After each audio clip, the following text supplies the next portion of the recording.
গণনার আগে strong room সংঘাত। এবার বারাসত গভর্নমেন্ট কলেজের 17 মিনিট সিসি ক্যামেরা বন্ধের অভিযোগ, মনিটরে ব্ল্যাকআউট, নজরদারিতে প্রশ্ন।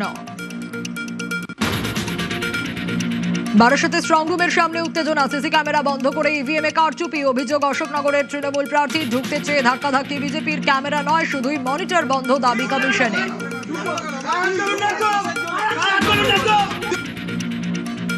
দড়ি বেয়ে উঠে স্ট্রং রুমের ছাদে বিজেপি প্রার্থীর দেওয়া ভিডিও শোরগোল। বর্ধমান উত্তরে ভিতরে বিকট শব্দেরও অভিযোগ। ইভিএম এর সুরক্ষায় প্রশ্ন। বর্ধমান বিশ্ববিদ্যালয় ক্যাম্পাসে স্ট্রং রুমের নিরাপত্তা নিয়ে সরব তৃণমূল।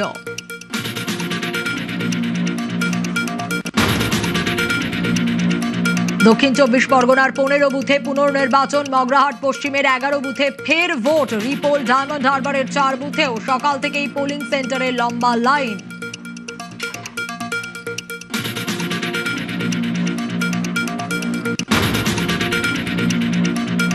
উনত্রিশে এপ্রিলের পর ফের 2রা মে, দুদিনের ব্যবধানেই আবারও ভোটের লাইনে। সুষ্ঠু নির্বাচনের পরেও কেন রিপোল, প্রশ্ন তুলে লাইনে ভোটাররা।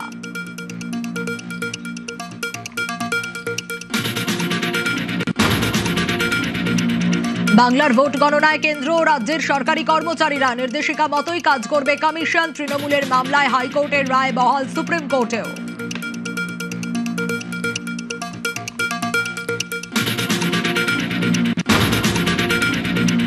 গণনায় সতর্ক তৃণমূল। আজ কাউন্টিং এজেন্টদের সঙ্গে মিটিং মমতা অভিষেকের। গতকালই রণকৌশল নিয়ে বৈঠক তৃণমূল নেত্রী ও দলের সর্বভারতীয় সাধারণ সম্পাদকের।